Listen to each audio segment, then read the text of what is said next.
Hello, viewership of the Infamous Gentleman, and welcome back to Infamous Dungeons and Dragons. We are extremely pleased with how the campaign is going. Thank you for your patronage. Remember, like, share, subscribe. If you like D&D, share us with other people who love D&D, because we love you guys, and we love that you continue to tune in to watch this utter madness.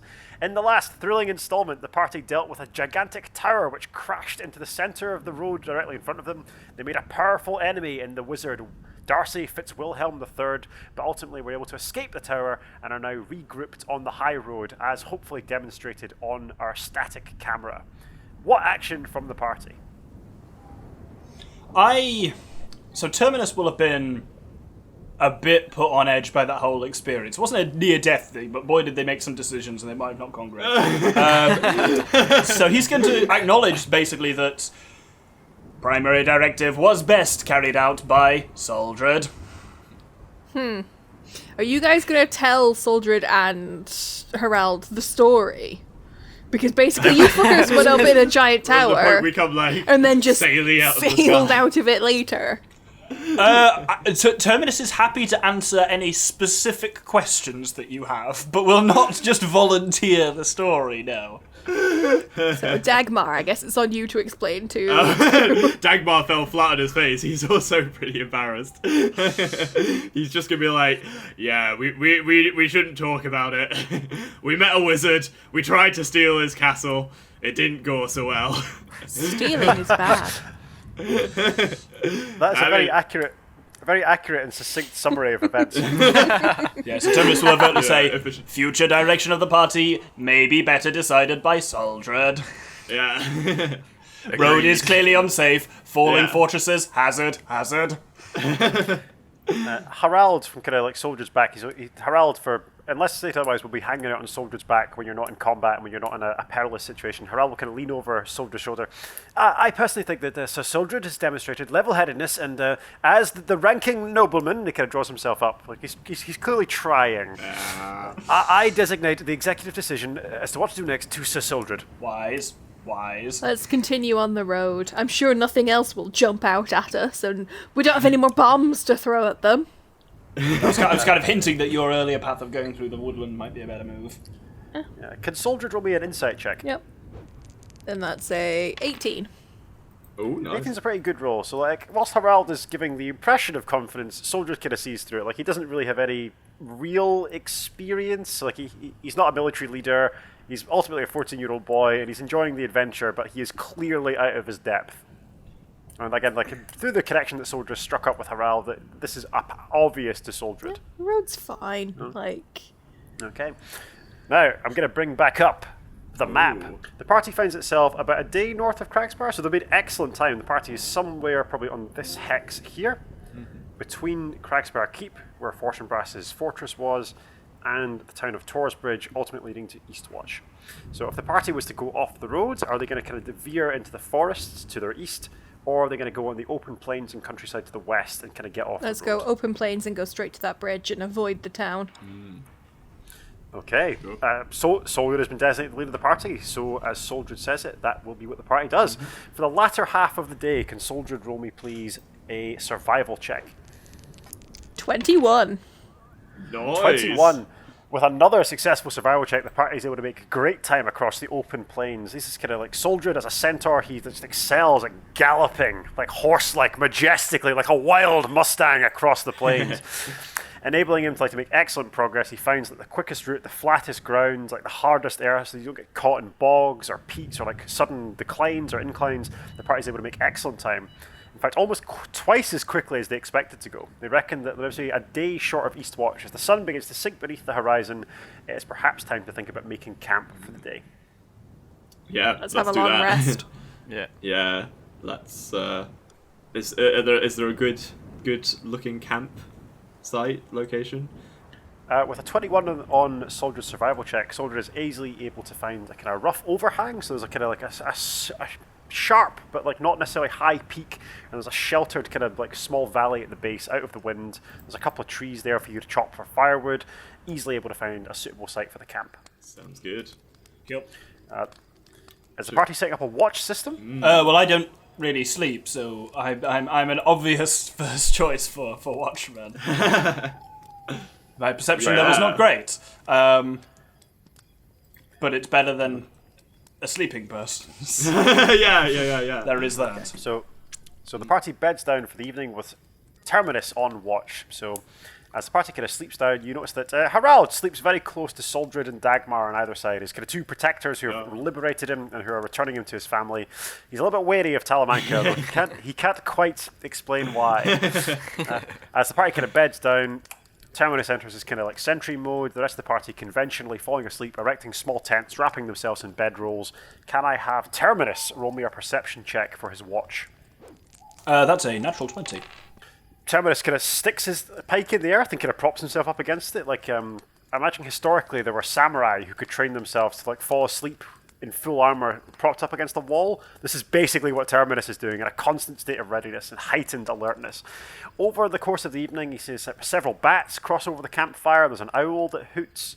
At one point, he thinks he hears figures moving on the road, which is maybe a mile distant from them, but there's nothing to disturb the party's rest. And the following morning, they wake bright and early. Hooray! So we click long rest, right? You click long rest. For the benefit of the viewership, if you're involved in a Dungeons & Dragons campaign yourself, you might want to consider using the tool that we are using, which is D&D Beyond, available for free on the Wizards of the Coast website. Please give us sponsorship. For free. In any case, the party is able to complete a long rest. What is the course of action for the day? Are they continuing to go overland across the plains, or what's the course of action? Brief rules thing. You don't lose inspiration on a long rest, do you? Because I know some people say that. Definitely not. You retain your inspiration. Cool. Soldred, I think you are still in command. Oh yeah, Oh, yeah. absolutely. After last episode's nonsense, the indefinite ceding of control to Soldred. All right, being Faye, of course, I'm up at the crack at dawn, bright and early, casually stomping around. Let's get going. Okay. Yeah. Is the intention? Are you rejoining the road for the last day of travel, or are you cutting overland? So, to make where it are we to now? the city? Have we crossed the bridge yet? Party is on this hex, probably about here. So each hex represents roughly about a day's travel. So the party is at the very edge of this hex. So you could make a cross country towards the bridge, or you could try and ford the river not at the bridge. It'd be more difficult, but more discreet. Or you can find some other route. You could go through the town and north and then in. Whatever route the party wishes to take is up to them. But you find yourselves at the kind of northern portion of this hex. Yeah, let's go fight the bridge troll, or whatever we're going to find there. Okay. Making their way towards the bridge then. Is Soldred continuing to lead the party, as in like a Soldred bringing up the front of the column just as he is on the static cam? Okay, in that case I will need Soldred to make me let me get this right, a survival check, and I will need another member of the party's choosing to please roll me a d10. Ooh. Someone who is not Soldred, roll me a d10. And also not me, please. That was an... Dragon then? Shall I do it this time? Yeah. I can do it. Oh no, not a d100. Yeah, it goes in weird order, doesn't it? Yeah. That's a 1. I mean, And I got 12. I presume that doesn't matter. You got 12. Yes. Oh. What's your favourite terrain? Presumably woodland. I'm a Fae. Do you want to check that just to see if you have advantage on this? I'm kind of house ruling that like any difficult terrain, if you're traveling overland with a ranger, they just negate the terrain. Fair. That just seems like a thing that rangers ought to be able to do. If you were in mountains, if you were in driving snowdrifts, if you were in dense woodland, Soldred could lead you through quicker than you would otherwise travel. But a natural survival roll of a 12 is not terrible. You're definitely not making the same amount of progress as you were last time, so the going is harder, maybe weary from the excellent effort you made the previous day, but you're able, nevertheless, to continue moving along the road towards your intended destination of the bridge. And cutting back, hopefully the party should now see before them the form of the bridge that will cross the river into the last province and valley that we'll find before making it to the city of Eastwatch. Now switching to our awesome roving camera. Ooh. I can zoom in. The camera doing hopefully what I want it to as we pan down over the bridge itself. Sweeping in to see at the head of the column, Dagmar, Harald, Soldred. There we go, and panning back across to find the bridge. Now, we will soon see what lies in store on the bridge itself. Soldred, as you are leading the column, can I have you and Dagmar as the second person roll me a perception check? Can I stealth over? Over a bridge? Yep. Roll a perception check first, so there may be things between you and the bridge that you... Where are you going to hide on a bridge? Gently walk over so we don't wake up the troll underneath us, obviously. So that was 11 from Dagmar. 18 from Soldred. Dagmar again is just like he's singing a dwarven marching song that's about little hairy women and drinking, because I imagine that all dwarven marching songs are about little hairy women and or drinking. Dagmar is completely oblivious yet again. Soldred, however, there is definitely a figure standing on the centre of the bridge. So hopefully we're able to see this on the camera. There he is on the bridge. What's he look like? Oh, with an 18, you definitely get some information about him at this range. So you're still some distance away, but he is richly dressed in kind of flowing silks and kind of brightly coloured clothes. He's got a walking cane with an emerald, which is topped almost as big as like a man's fist on this emerald. Moreover, like he seems to be like of cruelly handsome good looks. If you're looking for a kind of a mental image of this guy, imagine Tom Hiddleston as Loki is kind of what this gentleman looks like. So kind of slicked black hair, kind of really harsh but cruel, nevertheless good-looking features.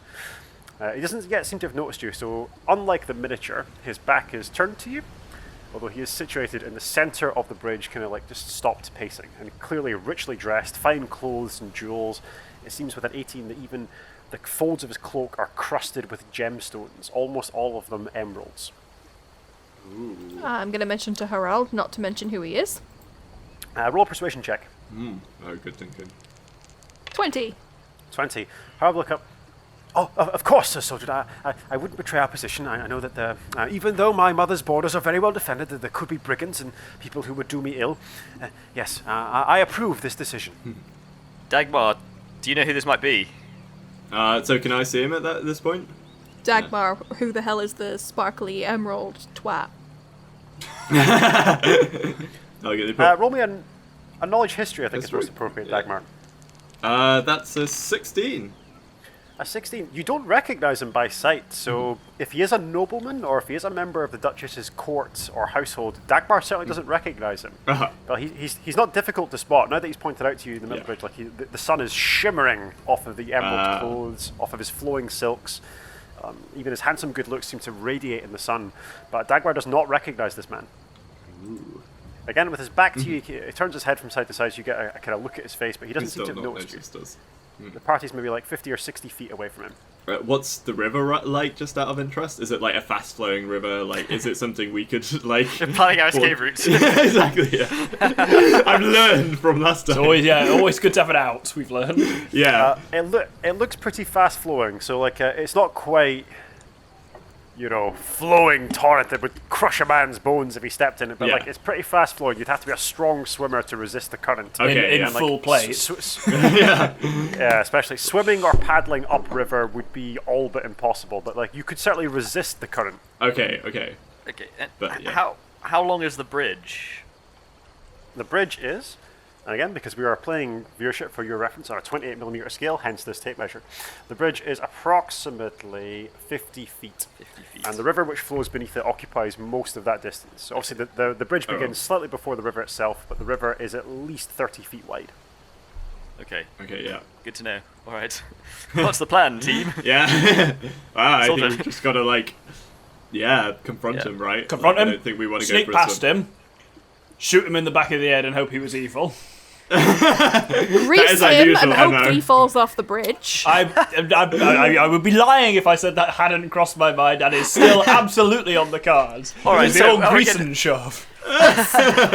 Okay, so are we going to approach him and then if he any resistance at all, grease him into the river? Yep. Is that the... I like that plan. No, that's the plan, guys. Yes. Okay. I love playing D&D with you. Who's approaching the mysterious figure on I'm going to propose that Greasy Boy goes ahead.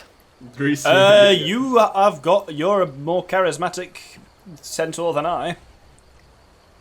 What's your charisma like? So I have So the sprite. I have -1 to charisma. No, Okay. yes, but then you also have Like because you have 10 or something. Fey spooky touchiness. What is it? Give me a second. That sounds really inappropriate. Whenever you make a charisma-based check, you gain +2 to the check. Yeah. So it means Okay.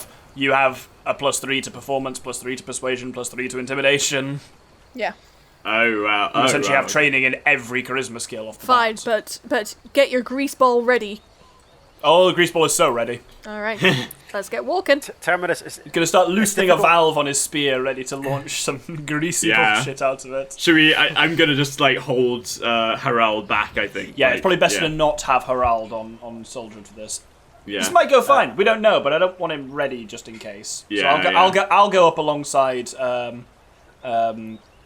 not Terminus, Soldier. And then Are you? I'll leave the defender in back. We genuinely don't want to appear confrontational here. Can we We're put a just- dwarf's yeah, helmet I on think the kid and make it look like he's just a bit of a tall dwarf? Yeah. I've got my face mask on me that I could give him. Have you actually got a face mask? Yeah, that's my like special like religious item. Is the face mask of Gorm. Oh, Yeah. Would you? I like this. I like that you're using like the religious mask to conceal Harald's identity. That's a very cool plan. So the instigators of that plan, which I judge to be Soldred and Dagmar, take a point of inspiration to further conceal who Harald is. On the subject of concealment as well. Is it worth it? Is it worth making myself look not like a robot? No. I don't know. No, I'll save that for later. Lots of, yeah.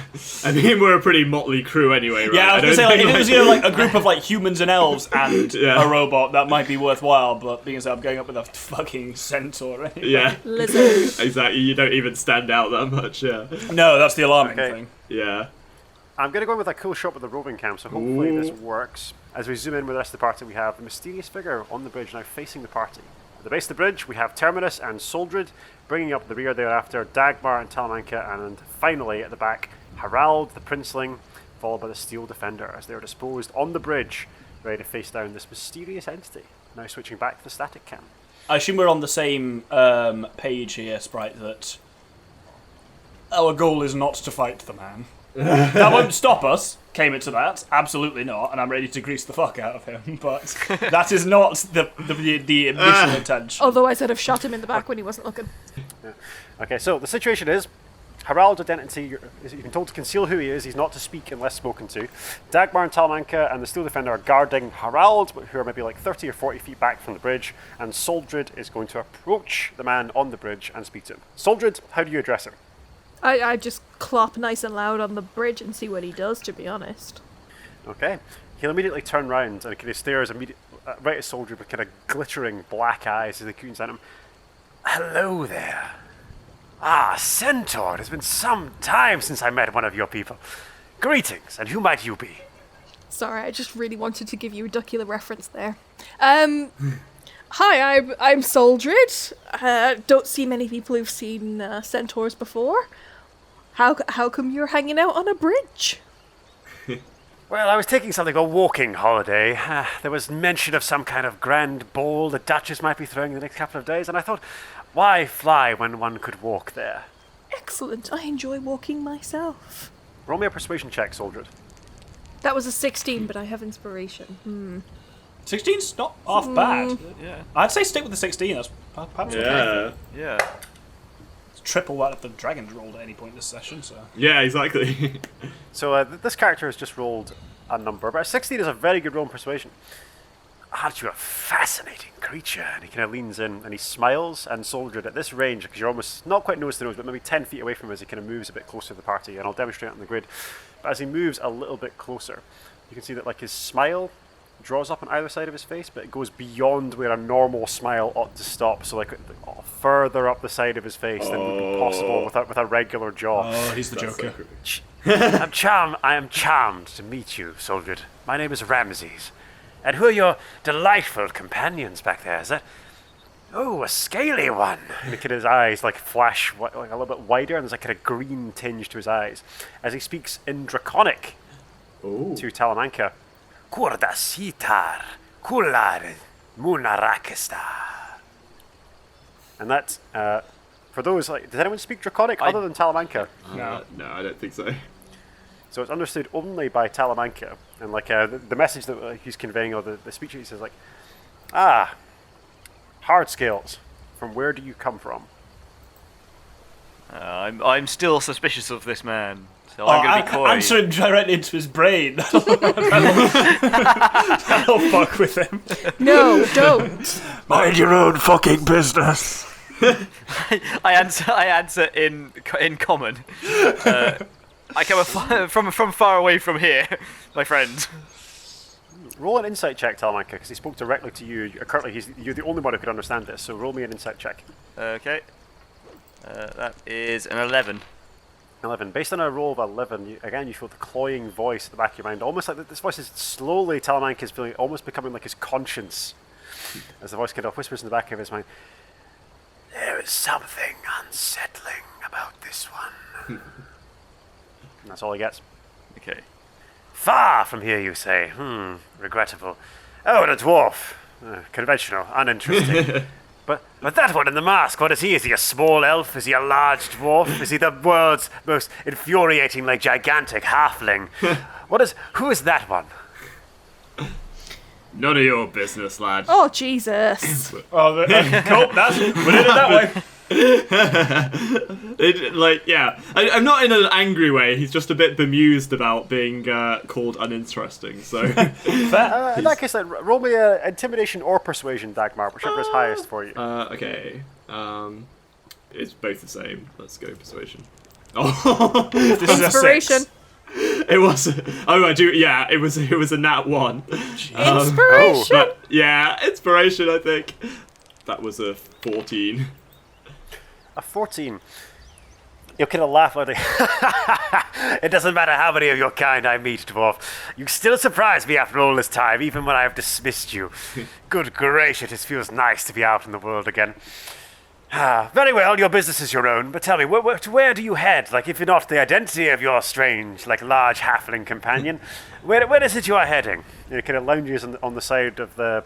So you kind of like slutches on the side, like the supports of the bridge. You'll lean against it, and it's kind of like look at you pointedly. Oh, we're heading to the town. I'm so ready to grease a fucker. Not yet. We're heading towards the town. Is this an attempt to deceive him? So like I'm genuinely asking. It's not. Sprite, It's not a is lie. We are heading towards the town. It's just not giving him the full story, which is not the same as lying. But I will roll as you see fit. Live a mission. Granted. So like this is obviously a deliberate attempt by Soldier to not give him their precise location. So I'm going to say roll a deception check. 6. The curse of the 6 has been passed on. He cocks his eyebrows again, and again he flashes that kind of too wide smile.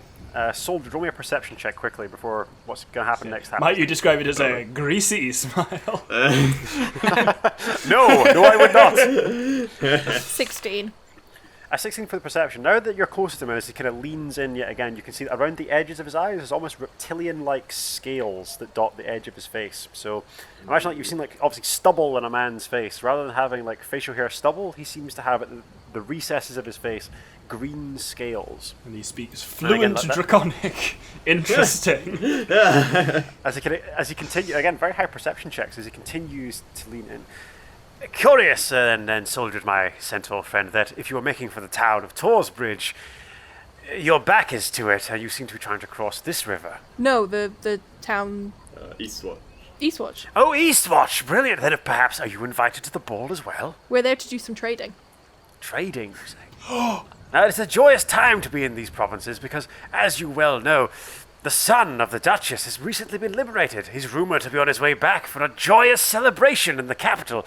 And, well, wouldn't it be unfortunate if something were to befall him on the way, or fortuitous if his way was to be expedited in some manner? Trading, though. Tell me, what trading company do you represent? Do it. Soldier Incorporated. What? No! Boo! What was Soldier's answer? Soldier Incorporated. No one is stopping you from greasing. No, Grease that's not at what any greasing it. No, point. we say we work for the fucking Lucky Donkey or whatever. Oh no! That's what I'm saying we go for. Just add We absolutely say that with the Lucky Donkey we were up there doing a potentially dodgy arms deal by Craigspire Keep. Oh my god. Would Soldier like to amend the answer, or would Soldier like to stick with Soldier No. Incorporated? Soldier Incorporated. Roll me a deception check. 14. Ooh. With a natural roll of a 16, plus his substantial insight modifier. I'm afraid, man, he's just not even. It doesn't even seem angry that he's obviously caught you in what he believes to be a lie. He's just bemused. Now, my friend Soldier, even though I do not believe a word of what you're saying, you do amuse me so. Very, I will allow you, and I do allow you to pass over this bridge. I hope thou pass across again. But I request only one thing. entertain me. What does your little party have to offer? I'm so bored. I enjoyed the flowing of the river for some time. Offer me some display, some token of your appreciation. I mean, my tokens mostly involve Greece. Can you like dancing lights? Or... I can do a minor illusion. Let's work together on this, boy, because you can do a minor illusion or a dancing light or something like that. I can imbue a tiny non-magical object with a property, including, shedding light, speaking, emitting odors. So a stinky object. yeah, so Terminus is just gonna produce. Oh, what the fuck have I got? What's up? If only you could put on a fireworks display with some kind of explosive device. Yeah, I know, right? bomb the only bridge across the river. Trade across the duchy grinds to a halt. Economic recession kicks in, and the party fights the true enemy of the campaign, which is, of course, economic stagnation. I mean, arguably we did that by taking out trading companies. So. Yeah, exactly. Yeah. Dodgy trading companies. Well, if there's one thing this party hates, it's capitalism. It's true. Well, there's the option. The boy can do a minor illusion. I can make like a stinky ball. Why don't you imbue my illusion with the scent or whatever it is? Oh yeah, right.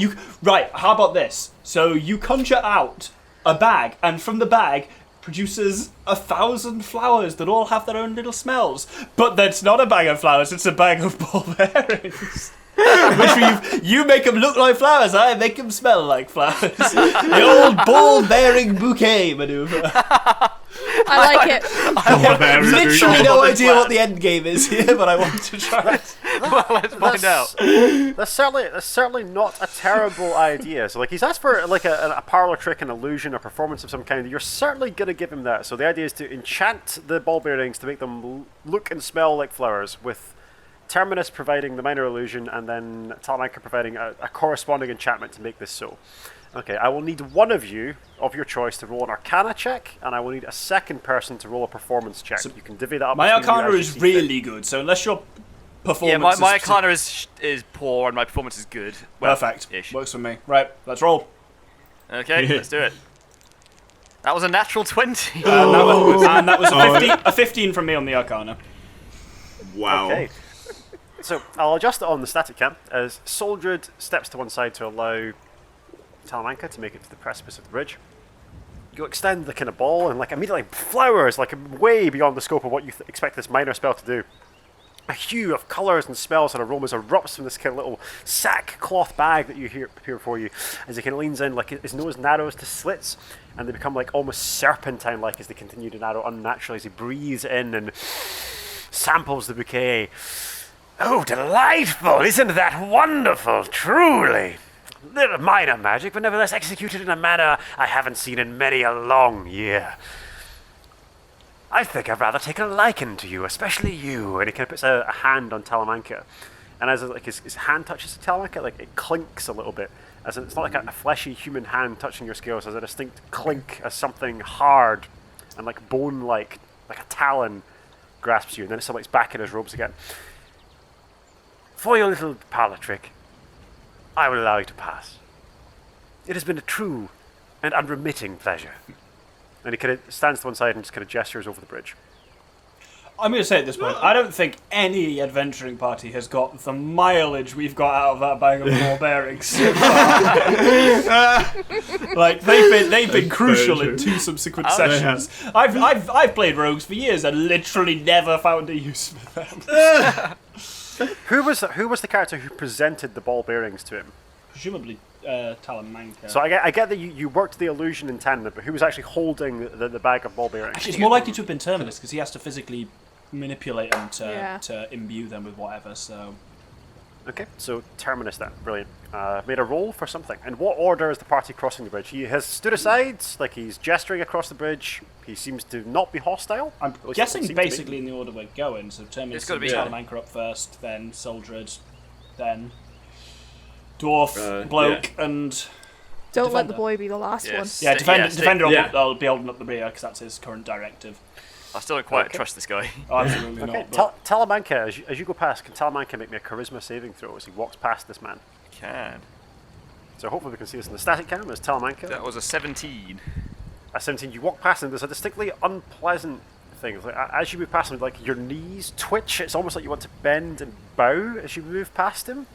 But like Talamanca is able to continue striding and makes it to the opposite side of the bridge. Next up, I believe we have Terminus.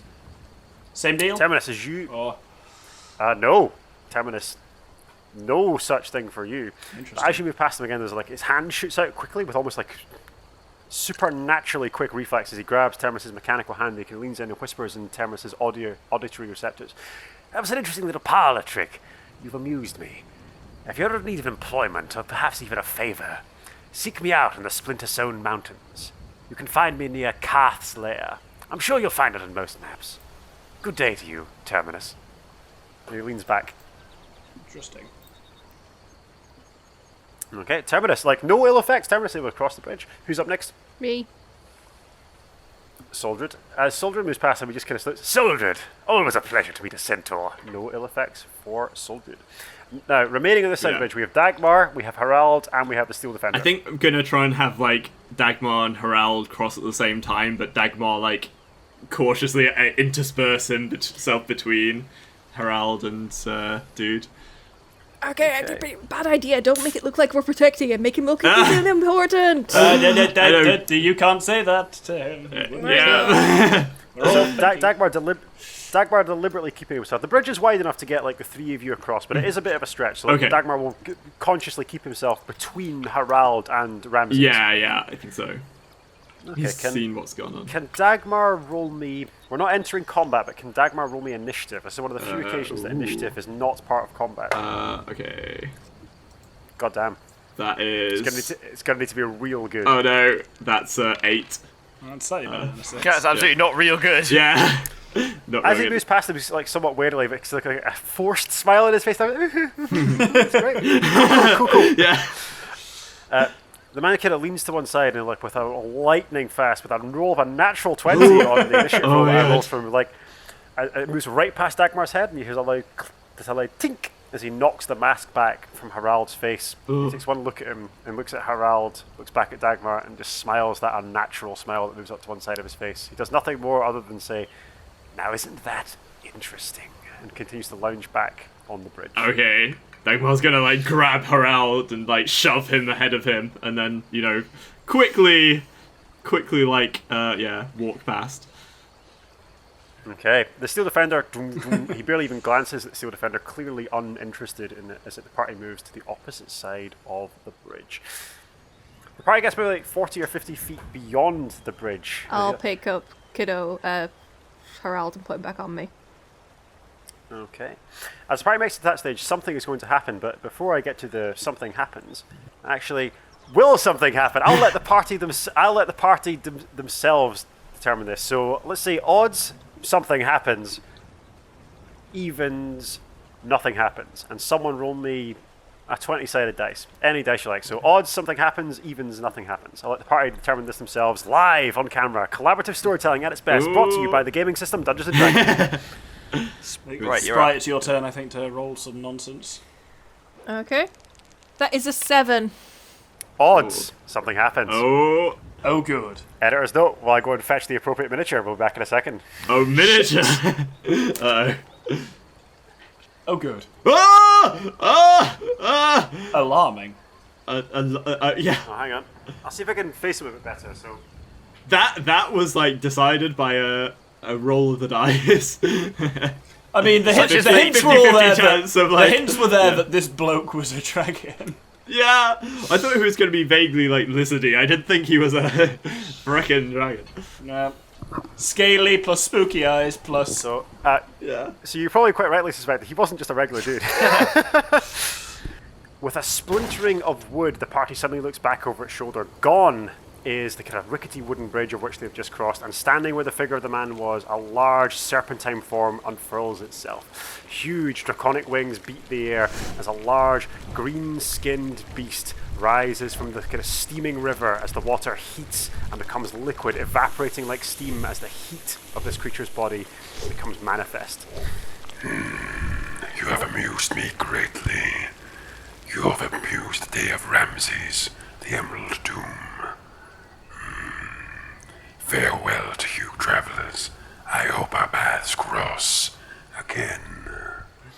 With a huge beat of his draconic wings, the creature takes to the sky, vanishing swiftly into the clouds. I absolutely. I was hope getting that so pass- nervous I when absolutely you said hope that pass farewell. literally never cross again. Ever. Yeah. Yeah, I had a think bit of we a made friends with the farewell dragon. friends of Hagrid feel. Yeah, exactly. Yeah.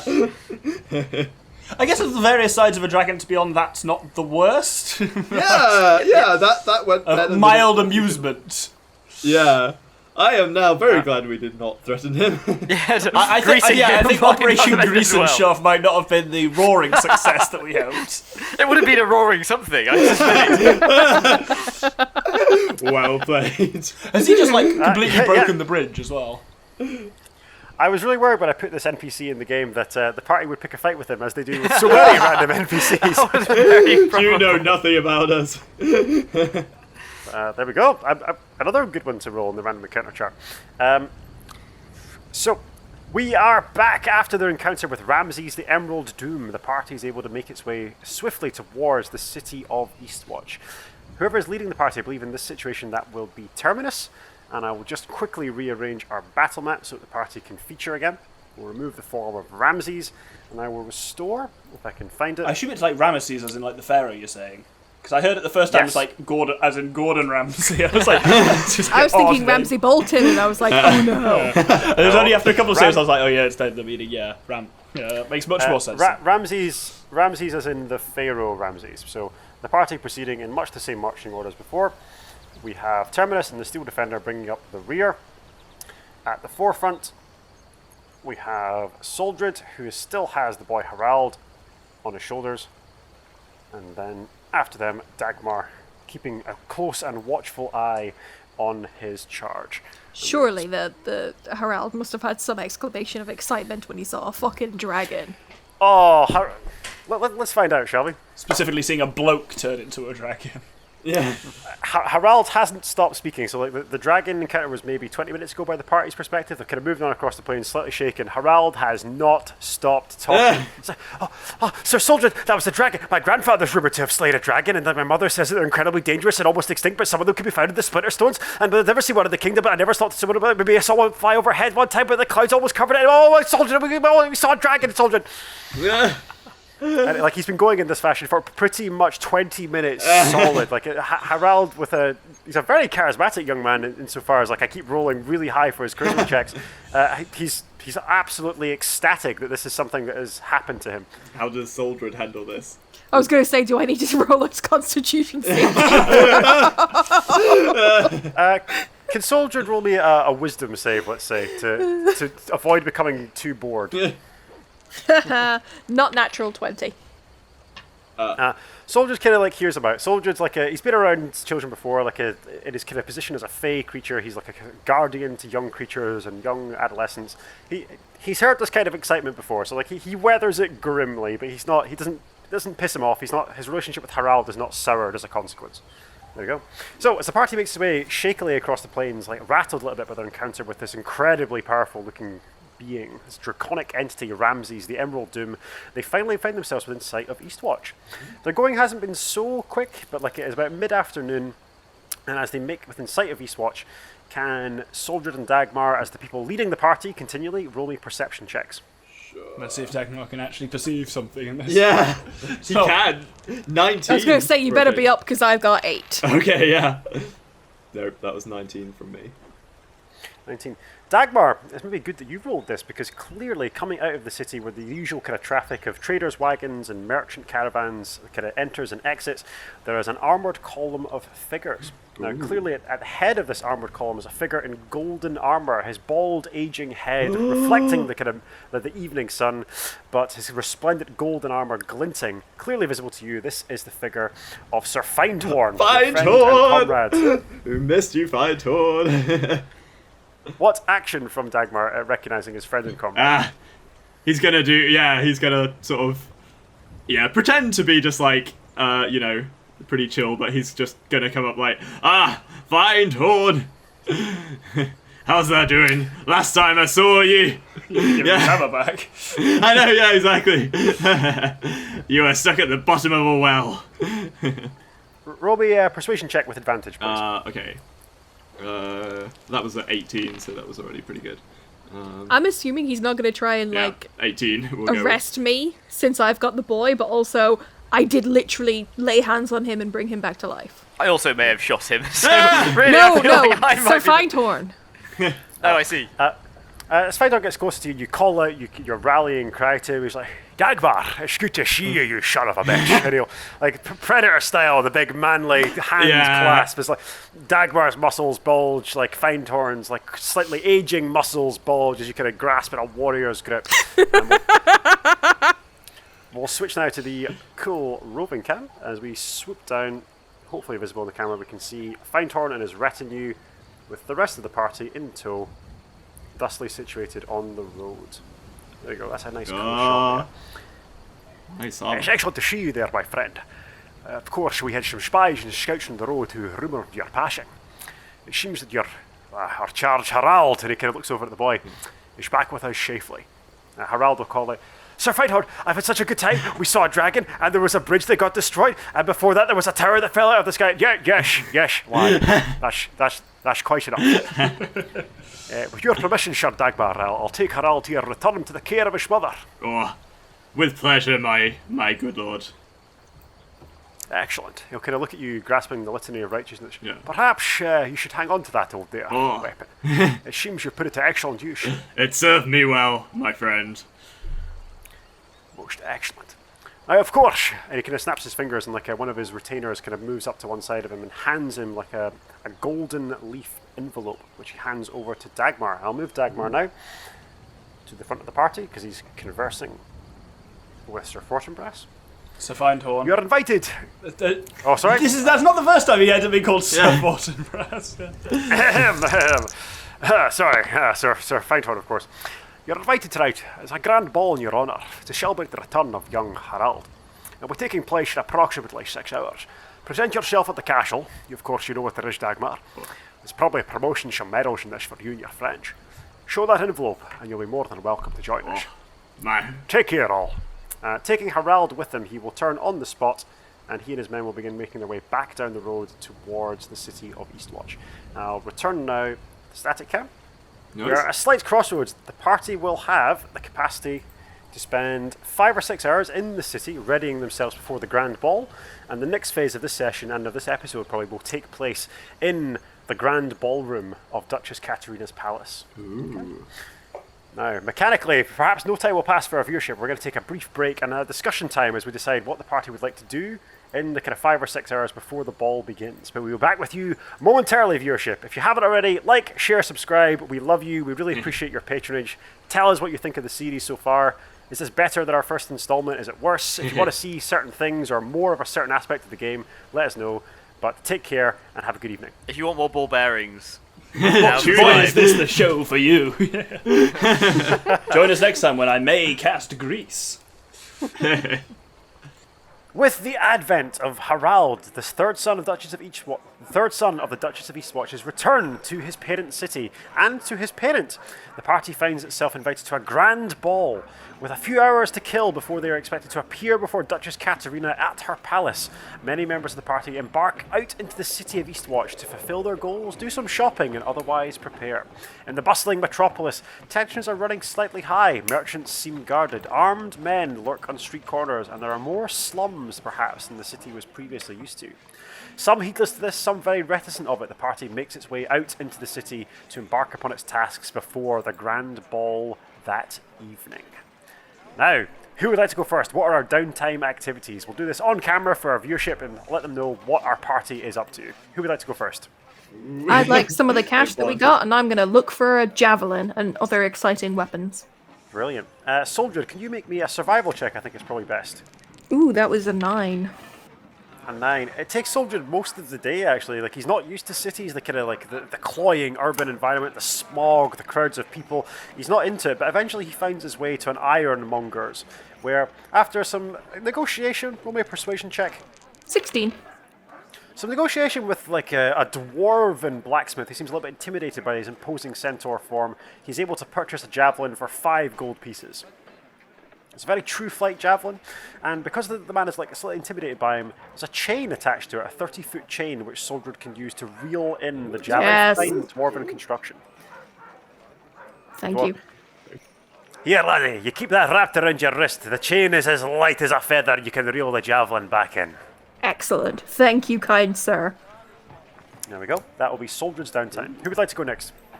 So, sorry, you go, Talamanca. Well, so Talamanca is still haunted by the this dark and cloying voice that echoes in the back of his head. Although he's beginning to come more to terms with its role in his decision making, would still like to learn, use the city as a source of knowledge to learn more about this newfound condition of his. Can Talamanca roll me an investigation check? I can. That is a 13. A 13. He's able to find his way to a library. It seems to be some kind of public depository of knowledge. It's not very well organised. The books aren't very well catalogued, but he's able to pick up several volumes that he thinks might be relating to some kind of possession or some kind of eldritch influence on the lives of mortal beings. There are 4 volumes in total with various kind of strange titles. One is in a language that Talamanca does not speak. Would you like to either spend some time just pouring through them in the library, or would you like to steal one of the volumes? I think I'll give it a read. I don't think. I mean, you are a rogue. Talamanca doesn't understand the concept of libraries, so I'm not gonna steal it intentionally. I'm just gonna take it because I think that's what you do. Roll me a sleight of hand check. That is a 21.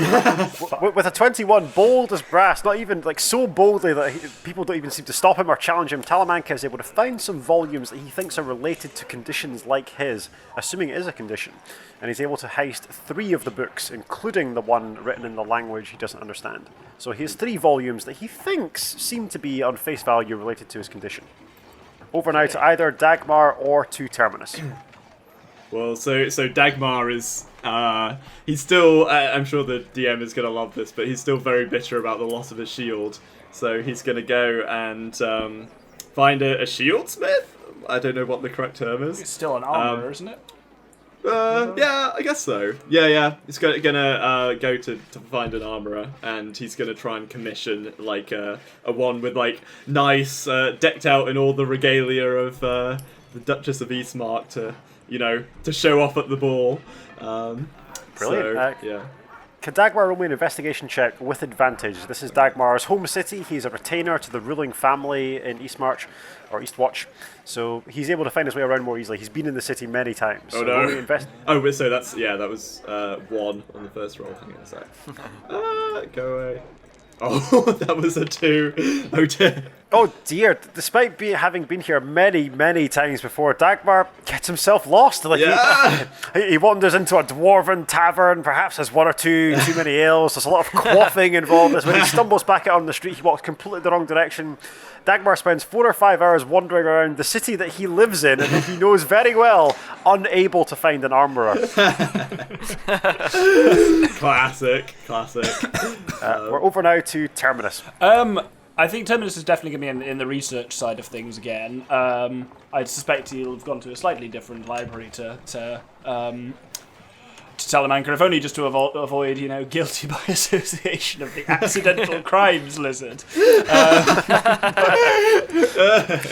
Side note, Accidental Crimes Lizard is a great name for an indie band. Yes, oh my god, yes. But I think he'll be looking for... I don't know whether you'll know this, whether there was some stuff in his manual that gives him a place to start kind of looking for things to know a bit more about Jürgen Etherstaff and Baron Von Richthofen. Okay, is there one in particular he'd like to research? Let's research the Baron. The military applications, I think, for now are perhaps more immediately pertinent to Terminus's work, it seems. Okay, roll me an investigation check. And because he has this tome to go on, so he's using prior knowledge and prior research, he knows exactly what he's looking for. He knows the person he's after, when they were active, who they are, what kind of things they wrote. Based on the tome he already has, roll with advantage, please, Doctor. Cool, that's a 14. A 14. Not the highest roll, but by poring over several records, you go to kind of public library, you look over huge scrolls of pedigree and family trees. There's a lot that's interesting about the Baron von Richthofen. There was an account almost 60 years ago of the Baron von Richthofen's castle erupting in a strange firestorm that seemingly consumed all of the household. The Baron wasn't seen for 20 years, and when he re-emerged at court, he deliberately hides his face behind an ivory mask in the shape of a skull. So to this day, the Baron maintains a mortal fear of fire, and there are talks of strange experiments that take place on his estate where he tries to blend science and sorcery. Isn't that the storyline for Hex? Does sound like that, yeah. I don't know what Hex is. What is Hex? That's Alton Towers. Oh, cool.